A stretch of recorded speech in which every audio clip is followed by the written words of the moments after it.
तो आज होती है UFC 322 की press conference and I am not gonna lie, बहुत मिड सी प्रेस कॉन्फ्रेंस थी ये, इतना ज्यादा मजा नहीं आया। बट हाँ, यहाँ पर इस्लाम महाजिब ने बहुत ज्यादा ट्राई की थी प्रेस कॉन्फ्रेंस को फनी बनाने की, और इसीलिए बेशक पूरी प्रेस कॉन्फ्रेंस बोरिंग जा रही थी, बट एंड के पार्ट को देखने में मजा आया। इस पूरी प्रेस कॉन्फ्रेंस में जो सबसे बड़ा फाइटर निकल के आया वो नो डाउट इस्लाम महाजिब है, बट इस्लाम के साथ शॉकिंगली एक और बहुत बड़ा फाइटर निकल के आया और वो है माइकल मोरालेस। इस्लाम को मुझे पता ही था कि उसे चेयर्स मिलने वाली हैं, बट मैं शॉक था कि माइकल मोरालेस से इतने ज्यादा क्वेश्चंस पूछे जा रहे हैं। पूरी प्रेस कॉन्फ्रेंस में आई थिंक सो सबसे ज्यादा क्वेश्चन उसी से पूछे गए हैं। अब शायद से वहां पर इक्वेडोर की कोई टीम आई है या फिर उनका कोई इवेंट होने वाला है, इसीलिए उससे बहुत ज्यादा क्वेश्चंस पूछे जा रहे थे। और मजाक नहीं, एक टाइम पर तो मुझे बहुत ज्यादा ओवर लग रहा था कि बस करो, मोरालेस से और कितने क्वेश्चन पूछोगे। तो इस्लाम से ही स्टार्ट करते हैं। उसे बहुत ज्यादा चेयर्स मिली है, हम लिटरली इस्लाम की ट्रांजिशन को देख सकते हैं। उसकी इंग्लिश बेटर हो गई है, वो ज्यादा फनी हो गया है, उसके अब जो जोक्स हैं वो सारे लैंड करने लग पड़े हैं, और इसीलिए अगर तुम नोटिस करोगे तो इस्लाम के फैंस बहुत ज्यादा बन रहे हैं। जैसे मैंने एंड पार्ट की बात की तो वहां पर भी इस्लाम महाजिब वो जॉन पॉर्क वाली बात ले आता है, और एंड में इस्लाम ने बहुत अच्छी लाइन बोली जहां पर वो बोलता है कि अगर वो बेल्ट को विन कर जाता है तो वही दागिस्तान वाली लाइन जहां पर इस्लाम बोलता है let's go Dagestan to celebrate 2-3 years and forget.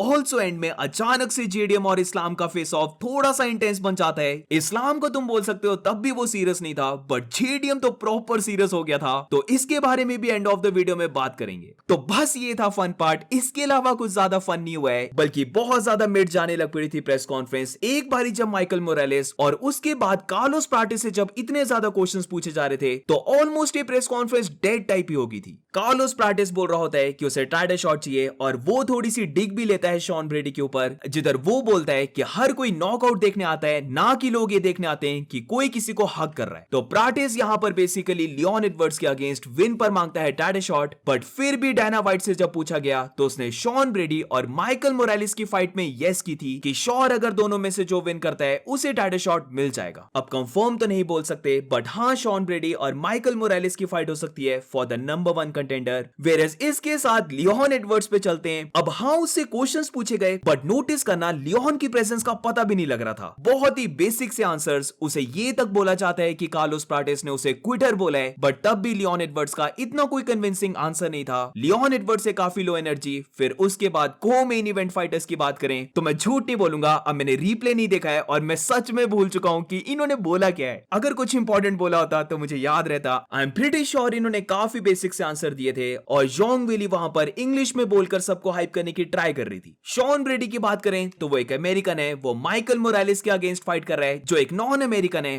But फिर भी शॉन ब्रेडी को बू किया गया। अब इसका ये मतलब नहीं है कि शॉन ब्रेडी को अमेरिकन लाइक नहीं करते हैं, बल्कि जैसे मैंने स्टार्टिंग में कहा था इक्वेडोरियंस वहां पर बहुत ज्यादा थे, तो इसीलिए उन सब ने शॉन ब्रेडी को बू किया था। और इस पर शॉन ब्रेडी ने एक बात ये भी बोली थी कि जब एक्चुअली में फाइट होगी तब तुम उसके रियल सपोर्टर्स को देखने वाले हो। बीएसटी, बेनील दारियुश, इन दोनों से बहुत कम क्वेश्चंस पूछे गए, बट बीएसटी ने एक बहुत अच्छा आंसर दिया था जहां पर उससे पूछा जाता है कि वो अब फाइनली मेन कार्ड में आ चुके हैं तो वो कैसा फील करता है इसके बारे में। तो बीएसटी यहां पर बोलता है we don't give a shit about it, हम बस आ रहे हैं फाइट करने, जो टू बी ऑनेस्ट बहुत अच्छा आंसर था। बट अब बात करते हैं रिपोर्टर्स की, एंड आई नो कि तुम बोलने वाले हो कि मैं हमेशा ये बात करता हूं, बट इनके क्वेश्चंस होते इतने बेकार हैं, इतने ज्यादा बेसिक से क्वेश्चंस पूछते हैं कि ट्रस्ट मी, अगर ये बहुत अच्छे से क्वेश्चंस पूछते ना तो यही प्रेस कॉन्फ्रेंस जो लग रहा है कि बोरिंग है वही एंटरटेनिंग बन जाती। ब्रो, लिटरली लियोन एडवर्ड्स और शॉन ब्रेडी को एक साथ बिठाया हुआ था, जहां पर सबको पता है कि शॉन ब्रेडी जब विन किया था तो उसके बाद उसने लियोन एडवर्ड्स को लेकर इतनी ज्यादा शिट टॉकिंग की है, तो मे बी उनको लेकर एक क्वेश्चन पूछा जाता। या फिर इस्लाम और जेडीएम की भी बात करें तो जेडीएम वहां पर बहुत ही छोटे से आंसर दे रहा था, जहां पर जेडीएम से अगर कोई पूछ लेता क्रेग जोन्स के बारे में कि इस्लाम ने क्रेग जोन्स को ट्रोल किया है, या फिर इस्लाम से ही पूछ लेता कि क्रेग जोन्स उसके बारे में बहुत कुछ बोल रहा है, तो वो वाला एंगल भी ले सकती थी ये प्रेस कॉन्फ्रेंस, जहां पर फिर दोनों फाइटर्स ट्रैश टॉक कर रहे हैं। तो रिपोर्टर्स का बोल सकते हो हमेशा से इनका फकअप रहता है, लिटरली इनकी ये जॉब है, इनसे ये प्रॉपरली अर्न कर रहे हैं, बट फिर भी एफर्ट डालते नहीं है। मेजॉरिटी रिपोर्टर्स बेसिक से क्वेश्चन पूछते हैं, तो फाइटर भी क्या करे, वो भी फिर नॉर्मली आंसर देगा। ऑल्सो मुझे यहां पर एक बात याद आई, नोटिस करना,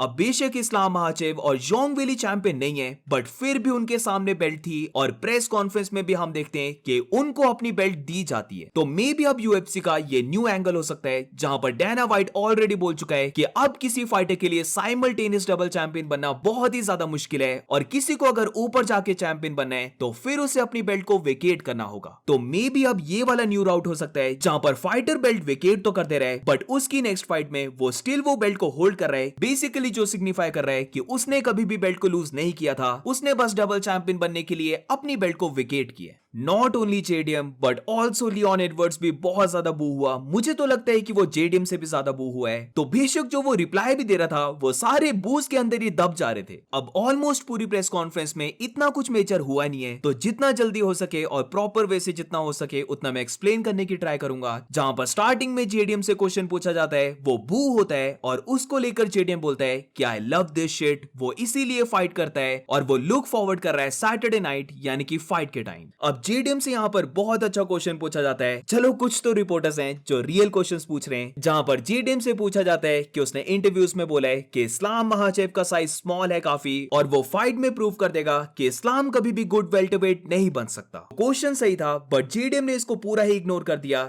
जहां पर वो इसका रिप्लाई नहीं देता है बल्कि वो इस्लाम को लेकर बोलता है कि ये उसके लिए बिग चैलेंज है और वो लुक फॉरवर्ड कर रहा है। इस्लाम महाचेव की बात करें तो उसे बहुत ज्यादा चेयर्स मिलती हैं और इस्लाम यहां पर बोलता है कि डबल चैंपियन बनना उसका काफी टाइम से ड्रीम था। जब वो लाइट वेट का चैंपियन था तब से ये उसकी ड्रीम चलते आ रही है। सो 2 मोर डेज और वो डबल चैंपियन बन जाएगा। अब इसके बाद जोंग वेली और वैलेंटिना शेवचेंको की बात करते हैं, जहां पर जोंग वेली वही अपनी थोड़ी सी इंग्लिश को शो करते हुए क्राउड को हाइप करती है और लोग उसे चीयर भी करते हैं। जहां पर जोंग वेली से पूछा जाता है कि क्या ये फाइट डिटरमिन करने वाली है कि greatest female fighter of all time कौन बनता है। तो जोंग वेली ने यहां पर हाँ की है, वेरस वैलेंटिना शेवचेंको की बात करें तो वो इसका डायरेक्ट आंसर नहीं देती है, वो बस ये बोलती है कि हाँ ये फाइट बहुत बड़ी फाइट है। अब मे भी इसका ये रीजन हो सकता है क्योंकि वैलेंटिना 2 बार हार चुकी है अमेंडा न्यूनेज से। एक बार तुम बोल सकते हो रॉबरी या फिर बहुत ज्यादा close fight, but on paper वो 2 बार अमेंडा से हारी है, तो मे भी इसलिए वो ना बोल रही हो कि ये फाइट फॉर द नंबर 1 गोट है। अब डैना व्हाइट की बात करते हैं तो एक बात मैंने नोटिस की है, पता नहीं क्यों जब भी डैना व्हाइट से कोई क्वेश्चन पूछा जाता है तो सबसे पहले तो उसने अटेंशन को पे नहीं किया होता है और एकदम से डैना शॉक हो जाता है कि उससे क्वेश्चन पूछा जा रहा है। तो डैना ने भी इस क्वेश्चन को समवट अवॉइड ही किया है क्योंकि पब्लिकली डैना व्हाइट बहुत बार बोल चुका है कि अमेंडा न्यूनेज है the greatest fighter of all time. तो इसीलिए वो यहाँ पर हाँ में हाँ तो मिलाता है, जिधर वो बस ये बोलता है कि number 1 pound for pound fighter versus number 2 की फाइट है ये,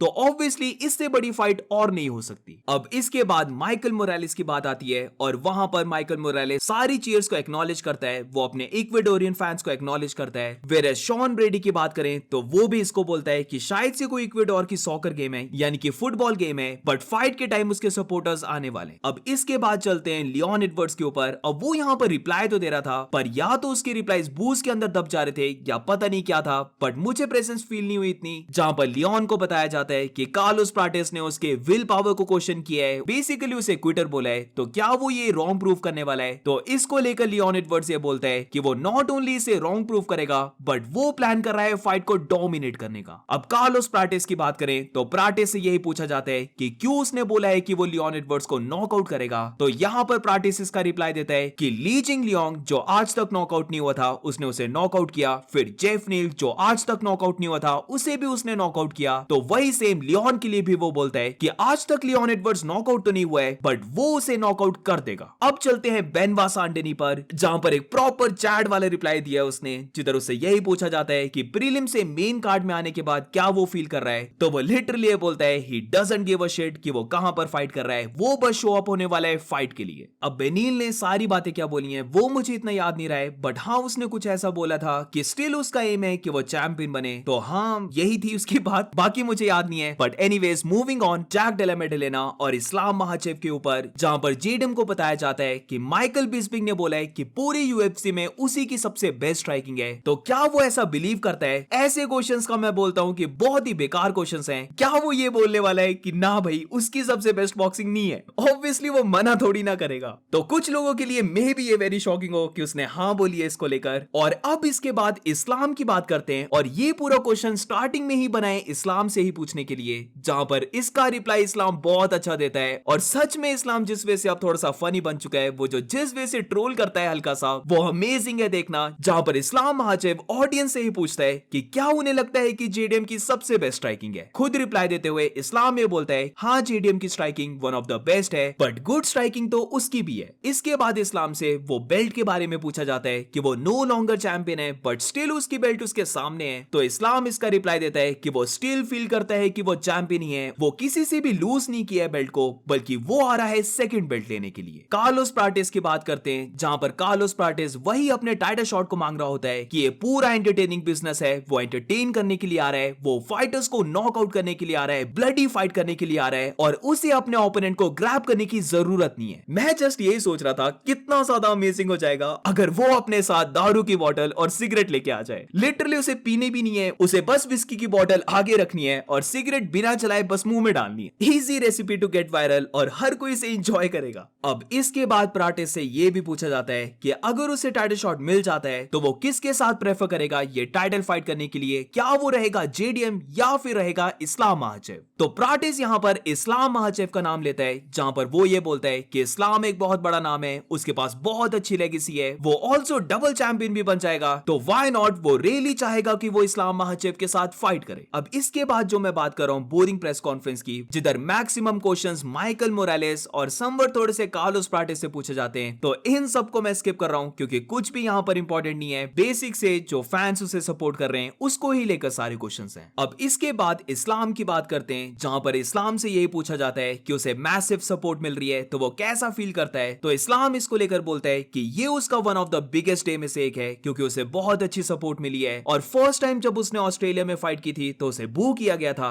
यानी कि एलेक्जेंडर की फाइट में, बट अब फाइट में ऑपोजिट होने वाला है जहां पर उसे लोग चीयर करेंगे। ऑल्सो एक और बात आती है जहां पर वैसे तो इस्लाम ऑस्ट्रेलिया के अगेंस्ट 2-0 है, बट यहां पर उसने डैन हुकर को भी ऑस्ट्रेलियन ही मान लिया है, जिधर वो यहां पर 3-0 बोल देता है और बोलता है जेडीएम की फाइट के बाद वो 4-0 होने वाला है। तो डैन हुकर वैसे न्यूजीलैंड से है और एलेक्जेंडर एंड जेडीएम ऑस्ट्रेलिया से हैं, बट इस्लाम ने यहां पर दोनों को सेम कर दिया है और वैसे इसमें थोड़ा सा ट्रुथ भी है क्योंकि आए तो ये सारे यूरोप से ही हैं। अब इसके बाद फन पार्ट के बारे में बात करते हैं, जहां पर जॉन पॉर्क की बात आती है, जिधर ये सब कुछ वायरल हुआ है जब माइटी माउस दागिस्तान गया था ट्रेनिंग करने के लिए और वहां पर ये फाइटर, अब मुझे भी इसका नाम याद नहीं है और फॉर दिस वीडियो मैं नाम को रीड भी नहीं करने वाला हूं, बट ये जो फाइटर है इसे इस्लाम इंट्रोड्यूस करवाता है माइटी से, जहां पर वो बोलता है जैंग को, बट जिस वे से वो बोलता है वो ऐसे साउंड होता है जॉन पॉर्क। तो इस्लाम की गलती की वजह से हर कोई इसे जॉन पॉर्क ही बुला रहा है अब, और यहां पर उसी की बात होती है जिधर इस्लाम भी हंसकर बोल रहा होता है कि इसे जॉन पॉर्क मत बुलाओ, इसे बुरा लगता है, बल्कि इसका निकनेम है जैंको। बट ऑब्वियसली एक बार नाम पड़ गया तो पड़ गया और इसीलिए हर कोई ऑडियंस में जॉन पॉर्क चिल्लाने लग पड़ता है। जेडीएम की अगर बात करें तो वो यहां पर कहता है कि इस्लाम महाचेव को बीट करके, जो एक बहुत बड़ी फाइट है उसके लिए, तो इस्लाम को बीट करने के बाद वो डेफिनेटली बहुत ऊपर जाने वाला है पाउंड फॉर पाउंड लिस्ट में। अगर इस्लाम अभी नंबर 2 पर है और जेडीएम उसे बीट कर देता है तो ऑब्वियसली जेडीएम काफी ऊपर जाएगा। लियोन एडवर्ड्स की बात करें तो उसे एक और बार बताया जाता है कि कार्लोस प्राटिस ने उसे क्विटर बोला है, तो क्या उसे लगता है कि प्राटिस ओनली हाइप है, जिधर वो ये बोलता है कि हाँ कार्लोस प्राटिस पूरी हाइप है, उसने स्पोर्ट के लिए कुछ भी नहीं किया है और वो सैटरडे नाइट अपने केस को प्रूव कर देगा। अब लास्ट में बात करते हैं जेडीएम और इस्लाम की, जहां पर जेडीएम से पूछा जाता है कि उसने बिलाल के टेकडाउन्स को काफी अच्छे वे से डिफेंड किया था, तो क्या वो ये सेम चीज कर सकता है इस्लाम के अगेंस्ट। तो ऑफ कोर्स यहां पर जेडीएम हाँ बोलता है और इसके बाद रिपोर्टर थोड़ी सी क्रिंज मोमेंट को ले आता है, जहां पर काफी अजीब सा पॉज देकर वो बोलता है ऑल डे,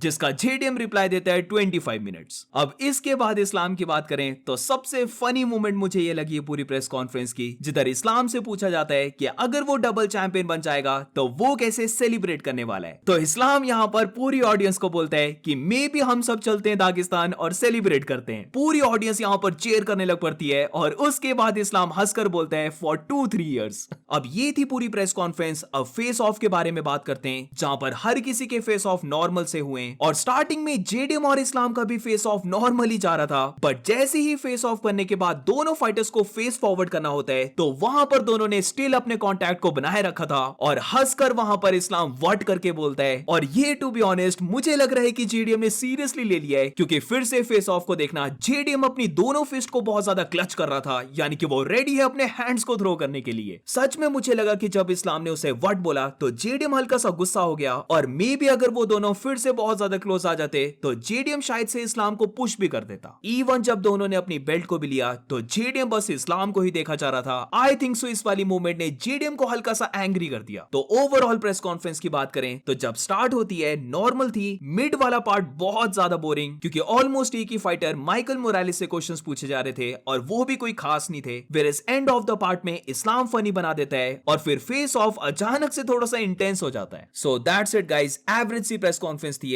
इतनी भी कुछ खास नहीं थी, but do let me know in the comments तुम्हें ये प्रेस कॉन्फ्रेंस कैसे लगी, और अगर वीडियो अच्छी लगी हो तो please make sure to like and subscribe, और मिलते हैं नेक्स्ट वीडियो में।